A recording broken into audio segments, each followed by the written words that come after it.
नमस्कार. RMW presents पारावरच्या गप्पा या कार्यक्रमात मी वैदेही चौरे सोईतकर आपणा सर्वांचं स्वागत करते. पारावरच्या गप्पा या कार्यक्रमाच्या माध्यमातून आपण विविध विषयांना हात घालत असतो. भारतात जास्तीत जास्त लोक व्यवसाय करतात तो शेतीचा, आणि म्हणूनच आजच्या भागात आपण शेतीपूरक व्यवसायांबद्दल जाणून घेणार आहोत. आणि याविषयी आज आपल्याला मार्गदर्शन करणार आहेत नागपूर पशुवैद्यकीय महाविद्यालय नागपूरचे सहाय्यक प्राध्यापक डॉक्टर सारीपुत लांडगे सर. चला तर जाणून घेऊया शेतीपूरक व्यवसायांबाबत त्यांच्याकडनं. नमस्कार, मी डॉक्टर सारीपुत लांडगे, सहाय्यक प्राध्यापक नागपूर पशुवैद्यक महाविद्यालय नागपूर. पशुसंवर्धन आधारित जे विविध उपक्रम आहेत ज्याच्यामधून की आपल्याला रोजगार उपलब्ध होऊ शकतील, अशा विविध उपक्रमांबद्दल आज मी आपल्याला थोडीशी माहिती देणार आहे. पशुसंवर्धन म्हटलं की आपल्याकडे फक्त गाई म्हशींचाच आपल्याला आठवतं. पण गाई म्हशी म्हटलं की काय नेमकं, तर गाई म्हशी म्हणजे आधुनिक पद्धतीने गाई म्हशींचं कशा पद्धतीने त्यांना संगोपन करायला पाहिजे, त्याच्यामध्ये 4 महत्त्वाच्या गोष्टी असतात, त्या देखील आपल्याला कळल्या पाहिजे. गाई म्हशींचं आहार व्यवस्थापन, गाई म्हशींचं प्रजनन व्यवस्थापन, गाई म्हशींचं जे आरोग्य आहे ते व्यवस्थापन, आणि गाई म्हशींच्या जे उत्पादन आहे त्याचं विपणन कशा पद्धतीने करायला पाहिजे. ह्या 4 जर गोष्टी आपल्याला कळल्या तर गाई म्हशीपासनं उत्पादन भेटणारं जे आहे त्याच्यामधून आपण एक चांगला व्यवसाय निर्माण करू शकतो. आज आपल्या नवयुवकांना गरज आहे की शेती आधारित जे व्यवसाय करायचे आहेत त्याच्यामध्ये दुग्ध उत्पादन आणि डेअरीचा जो बिझनेस आहे त्याच्यामध्ये चांगल्या वाणाची गाय सिलेक्ट करून, चांगल्या वाणाची म्हैस सिलेक्ट करून आपण हा व्यवसाय आपण यशस्वीरित्या करू शकतो. आणि जर आपण बघायचं म्हटलं तर तुम्ही बघू शकता की ही जे डेअरीची जनावरं जी आहेत, ह्या जनावरांना जर आपण व्यवस्थित खाद्य दिलं, व्यवस्थित त्यांना सांभाळ केला, त्यांचं व्यवस्थित निगा राखली, त्यांना व्यवस्थित आरोग्याची त्याची दक्षता घेतली, तर ती आपल्याला चांगल्या उत्पादनाचा स्रोत आहे. आणि आपल्याला या माध्यमातून शेतीवर आधारित असा एक पूरक व्यवसाय या विदर्भात आणि पर्यायी महाराष्ट्रात आपल्याला करता येणं सहज शक्य आहे. डेअरीच्या व्यतिरिक्त नवीन जे रोजगाराच्या संधी आहेत त्याच्यामध्ये नवयुवकांसाठी म्हणा किंवा मग आपल्या ज्या घरच्या गृहिणी आहेत ज्या की मोठ्या जनावरांचं संगोपन कदाचित एवढं सहजपणे नाही करू शकणार, तर त्यांच्यासाठी दुसरा एक व्यवसाय आहे.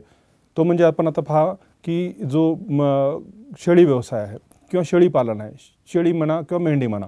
आपल्याकडे आपल्या भागामध्ये ज्या शेळ्या आहेत त्याच्यामध्ये उस्मानाबादी किंवा बेरारी आहे, आणि त्याच्याच पद्धतीने जर आपण पश्चिम महाराष्ट्राचा जर विचार केला तर तिथे आपल्याकडे संगमनेरी शेळी किंवा दक्कनी मेंढीच्या पार्ट आहेत. तर ह्यांचं जर आपण संगोपन केलं घरच्या घरी तर एक साधारणतः 10 शेळ्या आणि 1 बोकुडचा जर आपण गट निर्माण केला किंवा मग एक गट आपल्या घरात जर ठेवला, हा जरी मोठा होत असेल तर आपण एक साधारणतः 5 शेळ्या आणि 1 बोकुड जरी ठेवला तरी आपल्याकडे एक चांगलं उत्पन्नाचं, हमखास उत्पन्नाचं साधन हे ग्रामीण स्तरावर आपल्याला महिलांना भेटेल. किंवा मग आपल्या घरात जे मोठे लोक आहेत ज्यांना आपण वृद्ध लोक म्हणतो की जे शेतीची कामं सध्या करू शकत नाहीत, त्यांच्यासाठी हा व्यवसाय चांगल्या पद्धतीने करता येणं शक्य आहे. एका शेळीमागे आपल्याला साधारणतः 2 वर्षामध्ये 3 वेतं जरी पकडले आणि प्रत्येक वेळेस शेळी जी आहे ही प्रत्येक गाभांमध्ये ॲटलिस्ट 50% तरी ती 2 वेळेस पिल्ले देते. अशा पद्धतीने जर आपण विचार केला तर एक शेळी जी आहे आपल्याला 2 वर्षामध्ये साधारणतः 5 पिल्ले देते. आणि त्या 5 पिल्ल्यांना जर आपण विकलं किंवा त्यांची जर मार्केटिंग पाहिली तर आपल्याला असं लक्षात येईल की एक साधारण जी स्त्री आहे ही आपल्या गरजा सांभाळून साधारणतः 2 ते 3 हजार रुपये प्रतिमाह आपण ह्या शेळीच्या व्यवसायामधून कमवू शकते. तर हा एक व्यवसाय जो आहे आपल्या ग्रामीण स्त्रियांसाठी आहे किंवा वृद्ध जे लोक आहेत त्यांच्यासाठी आहे, किंवा आपले जे नवयुवक जे आहेत ज्याच्यामध्ये काम करू इच्छितात त्यांच्यासाठी देखील आहे. जसं आपण कुक्कुट किंवा मग आपण कुटीर उद्योगांचा विचार केला तसंच शेळी मेंढी पालनाच्या ज्या व्यावसायिक संधी उपलब्ध आपल्याला पुढच्या काळात होणार आहेत. आपल्याला माहितीच आहे की आपल्याकडनं फार मोठ्या प्रमाणात बाहेर देखील माल जातो, बाहेरच्या देशात माल जातो. तर तिथं जर आपल्याला माल तयार करायचा असेल तर चांगल्या शेळ्यांचे वाण आपल्याला त्या घेऊन चांगल्या मोठ्या प्रमाणात आपल्याला हा काम चालू करू शकतो.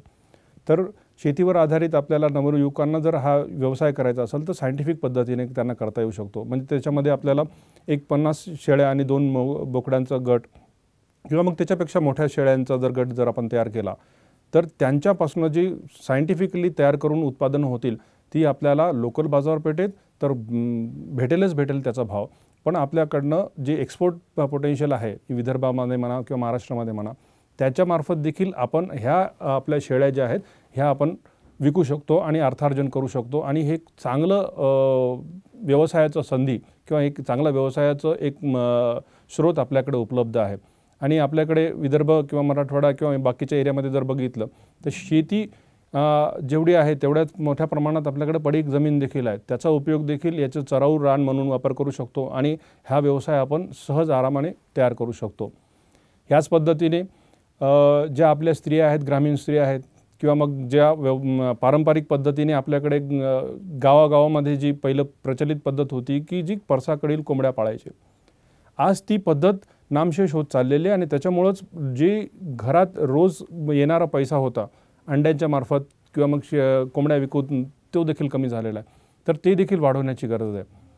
आपण छोट्याच प्रमाणात का असेना जर एक 10 कोंबड्यांचा एक छोटासा गट तरी तयार करून आपण काम केलं किंवा मग एक छोटासा जर रूम जर बघितलं आपण, तर त्याच्यामध्ये 10x10च्या रूममध्ये आपण साधारणतः 100 कोंबड्या आपण सहज पाळू शकतो. म्हणजे रात्रीचं शेल्टर त्याला द्यायचं आणि दिवसभर त्याला मोकळं ठेवायचं, ज्याला आपण गावरान पद्धती म्हणतो ते करायचं. आणि अशा पद्धतीने जर केलं तर साधारणतः 70 ते 80 अंडे आपल्याला रोज भेटतील. आणि आपल्या घरात वापरून मग उर्वरित जर समजा 50-60 अंडी आपण जर मार्केटमध्ये देऊ शकलो तर हा एक फार मोठा आणि चांगल्या उत्पन्नाचा स्रोत भेटू शकतो आपल्याला. तर मित्रांनो, आपल्याला करायचं काय, तर परसातील कोंबडी पालन किंवा मग अशा जर पद्धतीनं कोंबडी पालन जर करायचं असेल तर त्या करत असताना स्थानिक ज्या कोंबड्या आहेत त्या न करता असता आपण ह्या चांगल्या वाणाच्या कोंबड्या केला पाहिजे, ज्याच्यामध्ये आहे की बाबा RIR आहे, श्रीनिधी आहे, वनराज आहे, गिरिराज आहे.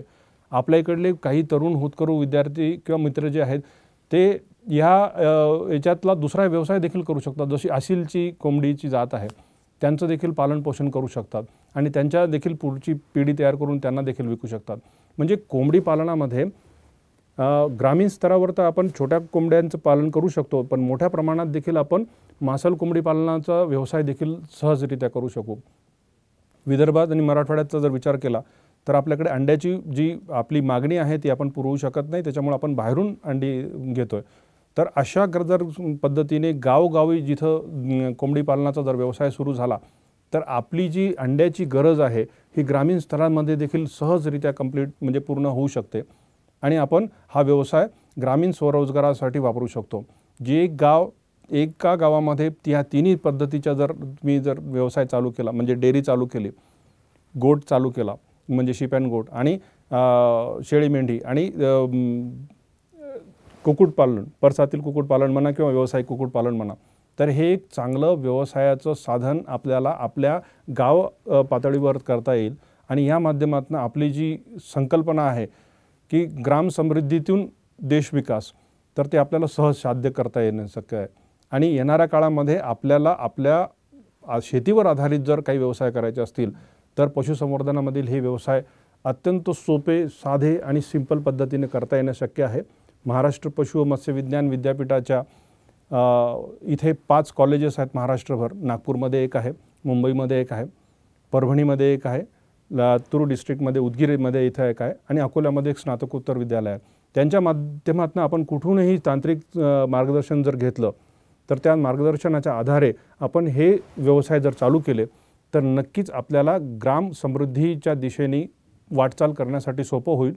आणि जी शेतकरी बंधू आहेत आणि त्यांची जी नवीन पिढी आहे यांना परत शेतीमध्ये जर आणायचं असेल आणि शेती जर व्यवसायाने अधिक सुरक्षित करायची असेल तर आपल्याला पशुसंवर्धनाची कास धरावीच लागेल. तर माझी इच्छा आहे की, आणि मी सांगणं पण आहे की आपण पशुसंवर्धनावर आधारित हे आणि याच्या संदर्भातले कामं हातात घ्यावं आणि आपल्या नवीन रोजगाराच्या कशा पद्धतीने चालू होऊ शकेल हा आपण प्रयत्न करावा. अगदी बरोबर म्हणालात सर आपण. म्हणजे ग्राम समृद्धीतून देश विकास जर घडवायचा असेल तर आधी खेड्यांचा विकास होणं गरजेचं आहे आणि त्यासाठी शेतीसोबत पूरक व्यवसाय देखील असणं तितकंच महत्त्वपूर्ण ठरतं. तेव्हा आपण शेतीपूरक व्यवसायावर आम्हाला मार्गदर्शन केलं. RMW तर्फे मी आपले आभारी आहे. धन्यवाद. RMW राजकारणी मीडिया वेव्सनी मला आज इथे पारावरच्या गप्पा या कार्यक्रमामध्ये आमंत्रित केलं, त्याबद्दल मी त्यांचे आभार मानतो आणि त्यांना देखील पुढील वाटचालीत शुभेच्छा देतो. धन्यवाद. शेतकरी बांधवांनो, शेतीपूरक व्यवसाय या विषयावर डॉक्टर सारीपूत लांडगे सरांनी आपल्याला जे मार्गदर्शन केलं त्यातनं आपल्याला लक्षात आलंच असेल की शेती विकास किंवा ग्रामसमृद्धीकडे वाटचाल करायची असेल आणि ग्रामसमृद्धीतून देश विकास घडवायचा असेल तर शेतीपूरक व्यवसाय किती महत्त्वपूर्ण ठरतात. पुन्हा जाणून घेणार आहोत असेच नवनवीन विषयांबद्दल आपल्या पारावरच्या गप्पा या कार्यक्रमात. तेव्हा बघत राहा पारावरच्या गप्पा हा कार्यक्रम. त्यासाठी आमच्या फेसबुक पेजला लाईक करा, यूट्यूब चॅनलला सबस्क्राईब करा. पुन्हा भेटूया नवीन विषयासह आणि नवीन कार्यक्रमात. तोपर्यंत नमस्कार.